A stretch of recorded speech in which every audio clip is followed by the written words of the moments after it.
হ্যাঁ গো হায়দ্রাবাদ ভালারা বলছি বাবা ওটা পিচ ছিল। নমস্কার ভাই তোমাদের পিচকে, বুঝলে? নমস্কার, ওটাকে পিচ বলো না, পিচ বললে পিচের অসম্মান করা হবে।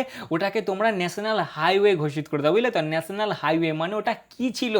ওটা ছিলটা কি? কত রোলার মেরেছে ওতে ভাই, একটা ঘাস নাই পুরো পিচটাতে, হ্যাঁ একটা ঘাস নেই, বাপরে বাপ মার। বোলাররা কি করবে? বোলাররা করবেটা কি বলো? আমার সত্যি ভাই ভেতর থেকে খুশি হচ্ছে আজকে বোলারগুলোর কথা ভেবে, যে ফাইনালি তারা এই সিজনের জন্য ছুটি পেলো হায়দ্রাবাদের গ্রাউন্ডটা থেকে। ওফ, বাপরে বাপরে, কোন দিকে তারা করবে বলো না? হ্যাঁ কোন দিকে করবে গো? এই তো ধাগা খুলে দিচ্ছে মেরে। একই ভাই নিজেদের ঘরে খেলছে ওরা, তার উপর মনের মতন পিচ বানিয়েছে, আর সেরকমই দানব দানব ব্যাটার রেখে দিয়েছে। রে বাপরে, সে যেন সব খ্যাপা বাঘ এক একটা, বুঝলে তো? খ্যাপা বাঘের সামনে কোনো একটা নরম পশুকে ছেড়ে দেওয়া হয়েছে যে নে শিকার কর, আর শিকার করে ফেললে মার। রে বাপরে বাপরে, মার তো মার রে ভাই, একবারে ধাগা খুলে দিলে। ভাই নমস্কার তোমাদেরকে, ওটাকে পিচ বলো না, বুঝলে তো? ওটাকে হাইওয়ে বলে দাও, ওটা পাকা রাস্তায় প্রপার, ওটা পিচ হতেই পারে না। বাপরে মার রে ভাই। আরসিবিও মার তো, খালি ওরা একটি স্মার্ট ক্রিকেট খেলে ফেললো তাই। অনেকজনই বলবে বা যে দাদা আরসিবি কি করলে বলো দেখিনি, হ্যাঁ ম্যাচটাকে ওয়ান সাইডেড করে দিলে বেকার, ওরা হেরে গেলে। আরে ভাই আরসিবি দিমাগ লাগিয়েছে, বুঝলে তো? ওরা দিমাগ লাগিয়েছে বলে ওরা অত স্লো হয়ে গেল। এই জায়গাটায় যদি তোমার হায়দ্রাবাদের জায়গায় আরসিবি থাকতো না, আর আরসিবির জায়গায় হায়দ্রাবাদ থাকতো, তাহলে আরসিবির খেলাটা দেখতে ওরাও এরকম চেগে যেত, ওরাও এরকম দুমদারাক্কা মারতো। কিন্তু ওরা দেখলে ফালতু মাথা ঘামিয়ে লাভ নেই, ঠিক আছে? বেশি হাত পা ছোঁড়াছুড়ি করে লাভ নেই, যেহেতু আমরা আরামসে টপ টেবিলের টপে ফিনিশ করতে পারবো, তাহলে এই ম্যাচটা না জিতলেও হবে। আসলে ভাই কথা হচ্ছে সবই কপাল, বুঝলে তো? সবই কপাল, কপালের নাম গোপাল। যদি তোমার কপালে থাকে, যদি ওপরওয়ালা সেটি তোমার কপালে লিখে থাকে কোনো জিনিস, তাহলে তুমি নিশ্চয়ই পাবে, কেউ আটকাতে পারবে না, কোনো কুল কায়নাত কেউ আটকাতে পারবে না সেটা, বুঝলে তো? বাট যদি তোমার কপালে লেখা না থাকে বা তোমার কপালে সেটা না থাকে, তাহলে তুমি যত চেষ্টাই করো না কেন ভাই, যত মারামারি করো, যত ফাটাফাটি করো, সেটা তোমার হাতে আসবে না, বুঝলে তো? আর তার সব থেকে বড় উদাহরণ হচ্ছে সানরাইজার্স হায়দ্রাবাদ। ওরা আজকে কি করলো না বলো না? হ্যাঁ কি করলো না? ওরা সব কিছু করেছে, মানে যতটুকু করা যায়, যতটুকু আর কি করতে পারে একটা টিম, তারা সব কিছু করেছে। প্রথমেই দিনের শুরুতে তারা টসটা জেতে, একটা যেটা সব দল জিততে চায় ভাই, প্রথমেই টস জেতে, যেটা করতে চায় সেটা পায়, আর যে ডিসিশনটা তারা নেয় সেটা সফলও হয় তাদের। মানে তারা যে প্রথমে ব্যাটিং করে বড় স্কোর লাগাবো ভেবেছিল, সেটা হয় ভাই, একটা টপ লেভেলের স্টার্ট পাই। 10 ওভারের পর থেকে তো ভাই ভূতই ধরে গেছিল ওদেরকে, একবারে ভূমিকম্প এসেছিল হায়দ্রাবাদের মাঠে। মানে বোলাররা যেদিকেই করছে সেই দিকেই মারছে। ওই তোমার শুরু হয়েছিল 13 নম্বর ওভার থেকে ভাই, 15 রান, 16 রান, 18 রান, 19 রান, এরকম সব এক একটা ওভার মার। মার তো মার একবারে ভাই, ছবি করে দেয় আজকে আরসিবির বোলার দেয়, একবারে সফটওয়্যার আপডেট করে দেয়, মার কাটারি মার দেয়, টপ 4 একবারে ধোঁয়া ছুটিয়ে দেয় আরসিবির বোলিং লাইন আপের। অত সুন্দর বোলিং লাইন আপ, যারা অত সুন্দর পারফরমেন্স দিয়ে আসছে, তারা আজকে কোনো খেই খুঁজে পেলো না, ঠিক আছে? হেজালহুড বুবির মতন বোলাররাও আজকে 50 কমপ্লিট করলে, মানে ভাই একটা টপ লেভেলের স্টার্ট হলো। 255-র মতন একটা বড় স্কোর তারা লাগিয়ে দিল বোর্ডে। তারপরই বোলিং করতে এসে তাদের বোলিংও ভালো হলো। আরসিবি যেখানে অত মার খেলো, তাদের বোলাররা যথেষ্ট ভালো বল করলো, বল করে আরসিবিকে আটকে দিল 200 রানে। 55 রানে তারা ম্যাচটা জিতে গেল, 18 পয়েন্টে তারা চলে এলো একদম আরসিবির কাঁধে কাঁধে। বাট তারপরেও ভাই সব দিক থেকে যদি মিলিয়ে দেখো, তাহলে দিন সাথে হার যেন কোনো না কোনো দিক থেকে হায়দ্রাবাদেরই হলো। তারা হারেনি আরসিবির কাছে বা অন্য কোনো জায়গাতে, তারা হেরেছে নিজেদের কাছে, নিজেদের নেট রান রেটের কাছে। আর সেই দিকেই যদি আরসিবিকে দেখো, আরসিবির কোনো কিছুই আজকে নিজেদের মতন হয়নি, না তাদের দিকে টস গেছে, না তাদের বোলিং ঠিকঠাক হয়েছে। এরে বাপ রে, প্রত্যেক কটা বোলারের ইকোনমি 12+, প্রত্যেক কটা বোলারের। আমার তো দেখে অবাক লাগছে, ভুবি আর জস হেজালউডের ভাই মার খেয়েছে, একজন 55 আর একজন খেয়েছে 51, একটা উইকেট পায়নি। দুটো টপ বোলার একটা উইকেট পায়নি। রাশিয়াকে খেয়েছে 52, প্রত্যেকটা বোলারের ইকোনমি 12+, 12, 13, 14 এরকম করে ইকোনমি। তারপরেই বাজে ফিল্ডিং, প্রথমের দিকেই ব্যাটিং শুরুয়াত করতে এসে মোটামুটি একটা স্টার্ট হয়ে যায়, বাট ধুপধাপ করে দুটো উইকেট পড়ে যায় পাওয়ার প্লেতেই। তারপরে গাড়ি এমন স্লো হয়, আর গাড়ি সেরকম পিক আপ নিতে পারে না, 200 রানই প্যাক হয়ে যায়, এবং 55 রানে তারা ম্যাচটা হেরে যায়। হায়দ্রাবাদ বদলা নিয়ে নেয়, প্রথমে হায়দ্রাবাদকে হারিয়ে দিয়েছিল 6 উইকেটে, আজকে হায়দ্রাবাদ 55 রানে হারিয়ে বদলা নিয়ে নেয় ঠিকই, বাট তারপরেও সে ঘুরে ফিরে দিন শেষে জিত হয় আরসিবিরই। মানে তারা ম্যাচ হেরে গেলেও জিত তাদেরই হয়। এবার দেখো পুরোপুরি ভাই একদম কপালের ওপর চাপিয়ে দিলেই হবে না, ঠিক আছে? কপাল একটু লেগেছে, মানে কপাল ছাড়া তো হবে না ভাই, কপাল একটু হলেও সাথ দিয়েছে আরসিবির। বাট তারপরেও যেভাবে তারা পুরো সিজনটা পারফরমেন্স দিয়ে এসছে, যেভাবে তারা খেলে এসছে ভাই, একদম পুরো ডিফেন্ডিং চ্যাম্পিয়নের মতন পারফরমেন্স দিয়ে এসছে। আর সেটার তারিফ তো তাদের জন্য করতে হবে, সেটার ক্রেডিট তাদেরকে দিতে হবে, পুরো লাখের ওপর চাপিয়ে দিলে হবে না, ঠিক আছে? তো তারা ভালো পারফরমেন্স দিয়েছে দিন শেষে, আর হায়দ্রাবাদও ভালো পারফরমেন্স দিয়েছে, এমনটা নয় তারা খারাপ খেলেছে। বাট তারা ওই যে প্রথমের দিকে কিছু ম্যাচ হারলো না, ওটাই তাদের ইফেক্ট করে গেল, বুঝলে তো? মানে সব কিছুই একই হলো, সব একই গেল, সব দিকে একই হলো, সব মানে পয়েন্টস বলো, তারপর হচ্ছে ম্যাচ বলো, হারা বলো, জিতা বলো, সবই হলো। বাট নেট রানের কাছে আজকে হায়দ্রাবাদ হেরে গেল, আর ওই জন্যই হায়দ্রাবাদ খেলতে যাচ্ছে এলিমিনেটর 27 তারিখ তারিখে তোমার চণ্ডীগড়ে, আর 26 তারিখে ধর্মশালাতে আরসিবি খেলতে যাচ্ছে তোমার কোয়ালিফায়ার 1 আন্ডারগ্রাউন্ডের বাজ পাখিদের সামনে। এর আগের বারেও তারা ফিনিশ করেছিল টপ 2 এ, আর এইবারও তারা ফিনিশ করলো টপ 2 এ, টপে ফিনিশ করেছে। এবার তো টেবিলের টপে ফিনিশ করলে ভাই, বুঝলে, একবারে টপ লেভেলের একটা ম্যাচ হলো, হেভি ব্যাটিং হেভি বোলিং, দিন শেষে জিত সেই আরসিবিরই হলো, আর ম্যাচ জেতার পরে হেরে গেল সানরাইজার্স হায়দ্রাবাদ। তা বড় ভাই আজকে ম্যাচ ছিল হায়দ্রাবাদ এবং তোমার আরসিবির মধ্যে, টেবিলের টপে ফিনিশ করার লড়াই ছিল আজকে। আরসিবিকে সেখান থেকে নামানো খুবই মুশকিল ছিল, কারণ আরসিবি নেট রান রেট আগাগোড়ায় অনেক ভালো ছিল, ঠিক আছে। সেই যে তারা দিল্লির সামনে ম্যাচটা জিতেছিল না, সেখান থেকে তাদের নেট রান রেট অনেকটাই প্লাস হয়ে গিয়েছিল, ওই জন্যে আর কি ওদেরকে নামানোটা মুশকিল ছিল। বাট তারপরেও চেষ্টা কি ছাড়ে বলো, চেষ্টা কি ছাড়ে, চেষ্টা ওরা যথেষ্ট করেছে। আর টপ 3তে যে 3টে দল আছে না, প্রথমে আছে তোমার আরসিবি, ওদের নেট রান রেট হচ্ছে 0.78 এর, দ্বিতীয় নম্বরে আছে গুজরাট টাইটান্স যাদের নেট রান রেট হচ্ছে 0.70, আর তৃতীয় নম্বরে আছে তোমার সানরাইজার্স হায়দ্রাবাদ যাদের নেট রান রেট হচ্ছে 0.52 এর। মানে 3টে টিমই একদম সেম আছে ভাই, বুঝলে তো, সেমে আছে, খালি নেট রান রেটের জন্য ওরা পিছিয়ে গেল। যাই হোক, ম্যাচ ছিল সানরাইজার্স হায়দ্রাবাদ এবং আরসিবির মধ্যে, আর হায়দ্রাবাদকে আমি বলবো তোমাদের কপাল ভালো, দেখো এর আগেও যে তোমরা টসটা তেরিকি ট্রফিটা জিতেছিল না, সেইবারেও কিন্তু তোমাদের এইভাবেই গিয়েছিল ভাই সিজনটা, তোমরা কিন্তু ওই নিচের দিকেই ছিলে, বুঝলে তো।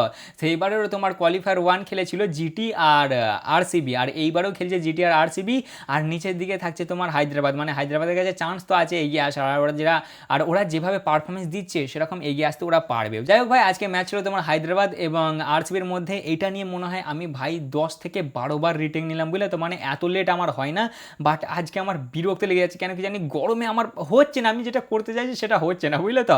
যাই হোক, আজকে ম্যাচ ছিল আরসিবি এবং হায়দ্রাবাদের মধ্যে, যারা এখনো সাবস্ক্রাইব করেনি অবশ্যই সাবস্ক্রাইব করে নেবে, আর যারা এখন ফেসবুকে দেখছো অবশ্যই ফলো করে নেবে। তারপরে ভাই টস যেতে হায়দ্রাবাদ, তারা বলে আমরা ফার্স্টে ব্যাট করব, আর আরসিবি বলে আমরা বল করব, মানে বলই তারা পেয়েছে, আর কি করবে বলো, বল করতে হয় তাদেরকে। আরসিবি জাস্ট একটাই চেঞ্জ করে, ব্যাথেলের জায়গায় আসে তোমার পাটিদার, আর হায়দ্রাবাদ কোনো সেরকম চেঞ্জ করে না।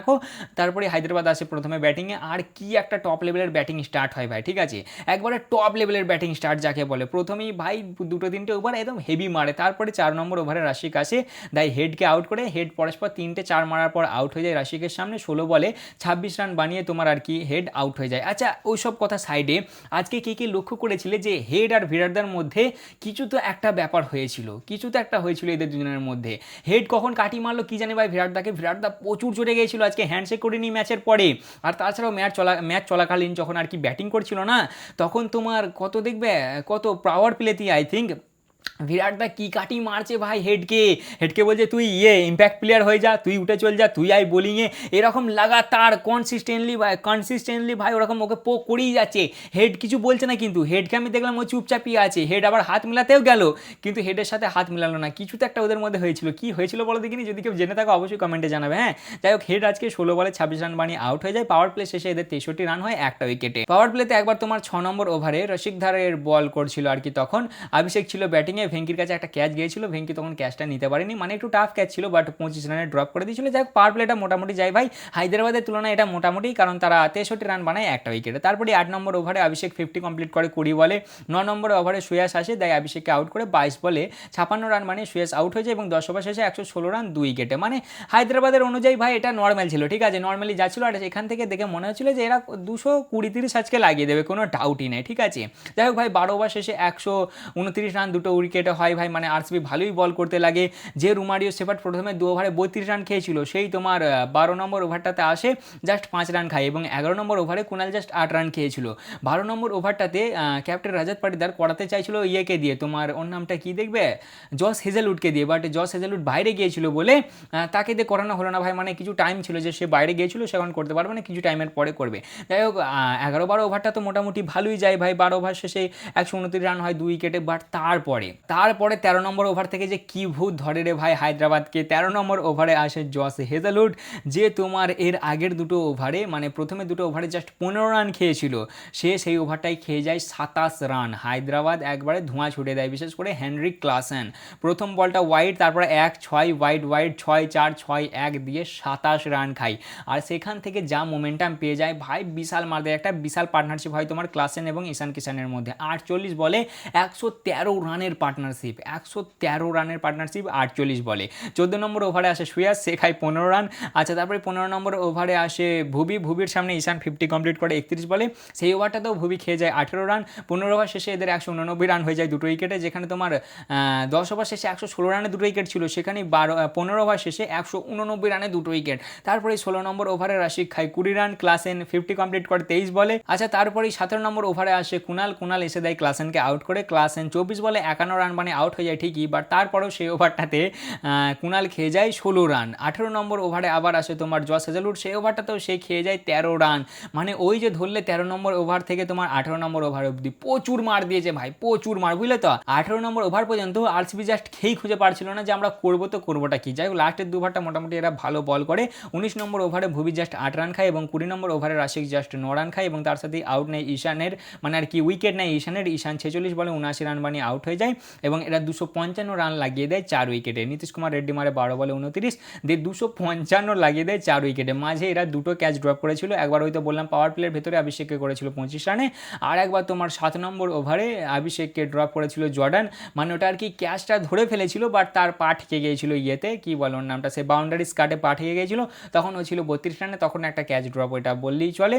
আর একবার মাঝে তোমার কত 18 নম্বরের দিকে জস হেজলউড ড্রপ করে ফেলেছিল ঈশান কিশনকে। মানে আজকে আরসিবি সেরকম খাস ফিল্ডিং করতে পারেনি কো, মানে অ্যাভারেজ ফিল্ডিং, অ্যাভারেজের থেকেও আজকে বাজে ফিল্ডিং হয়েছে। আর বোলিং তো তার থেকেও বাজে রে ভাই।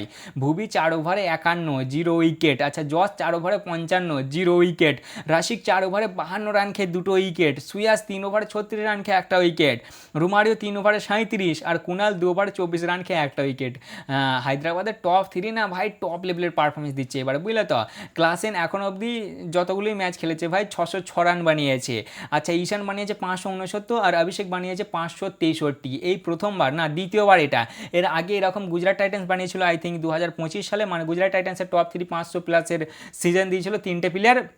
আর এইবার হলো হায়দ্রাবাদের 3টে প্লেয়ার, মানে টপ 3 আর কি 500 প্লাস রানের সিজন দিল। যাই হোক, তারপরেই আসে আরসিবির ব্যাটিং। আর আরসিবি প্রথমের দিকে স্টার্টটা ভালো করে, হেভি একটা স্টার্ট হয় ভাই, হেভি মারতে লাগে। বিশেষ করে ভেঙ্কি আজকে ওপেনিং করেছিল, ভেঙ্কি বিশাল মার দিচ্ছিল ভাই। কিন্তু তারপরেই তোমার 5 নম্বর ওভারে ঈশান আসে, ঈশান মালিঙ্গা দেয় ভেঙ্কিকে আউট করে। 19 বলে 44 রান মানে ভেঙ্কি আউট হয়ে যায় এবং তারপরেই 6 নম্বর ওভারে আসে সাকিব, দেয় ভিরাটদাকেও আউট করে। 11 বলে 15 রান বানিয়ে ভিরাটদাও আউট হয়ে যায়। পাওয়ার প্লে শেষে এদের 75 রান হয় 2 উইকেটে।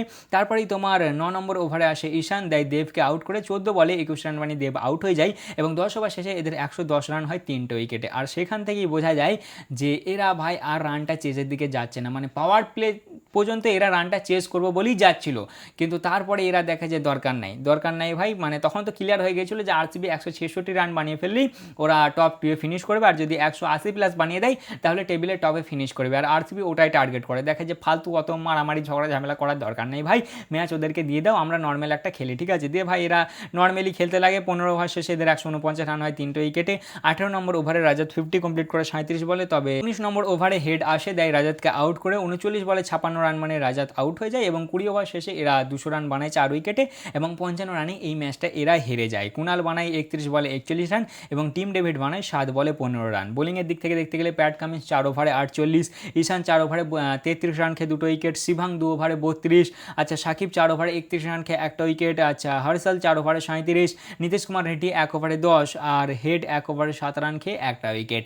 এর আগে আরসিবি 2011 সালে একবার ফিনিশ করেছিল টেবিলের টপে, আর এইবারে ফিনিশ করলো 2026 সালে টেবিলের টপে। আর তাছাড়াও ভাই রানটা অনেকটাই ছিল, বুঝলে তো। আরসিবি যে যাবে না চেসের দিকে, রানটা অনেকটাই ছিল। আর তাছাড়াও তোমার হায়দ্রাবাদ যখনই 220 প্লাস লাগিয়েছে, তারা 11 ওভারের মধ্যে 11 বারই ডিফেন্ড করেছে, আর এটা নিয়ে 12 ওভার হলো, 12 ওভারের মধ্যে 12 বারই ডিফেন্ড। যাই হোক ভাই, এই ছিল মোটামুটি দিন শেষে ম্যাচের খবর, ঠিক আছে। আমার ভাই মুডটা অফ হয়ে গেল এই কারণেই, কারণ আমি অনেকক্ষণ ধরে রিটেক নিচ্ছি এই ভিডিওটা, বাট কেন জানি না আমার আজকে হচ্ছিল না। এত চেষ্টা করছি, ঘাম ছুটে যাচ্ছে, তাও আমার হচ্ছে না। ওই জন্য ভাই আজকে ভিডিওটা একটু নর্মালি হয়ে গেল, নাহলে প্রথমের দিকে আমার বিশাল এক্সাইটমেন্ট ছিল, বুঝলে তো। যাই হোক ভাই, তা মোটামুটি এই ছিল আজকের ভিডিও। আমার প্রেডিকশন আজকে ভুল হয়েছে, তবে আজ ম্যাচ আছে তোমার এলএসজি এবং পাঞ্জাবের মধ্যে। এই ম্যাচটা আমার মনে হচ্ছে পাঞ্জাব কিংস জিতবে, দেখা যাক ভাই। 6টা ম্যাচ পরস্পর হেরে আসছে, আজকে জিততেই হবে। যদি আজকেরটা হেরে যায় তাহলে তাদেরও চান্স ভাই শেষ হয়ে যাবে, তারাও এলিমিনেট হয়ে যাবে অফিসিয়ালি। তা মোটামুটি এই ছিল আজকের ভিডিও। কেমন লাগলো অবশ্যই জানাবে, ভালো লাগলে লাইক কমেন্ট শেয়ার অবশ্যই করবে। দেখা হচ্ছে আবার পরের ভিডিওতে। চলো ততক্ষণের জন্য টাটা।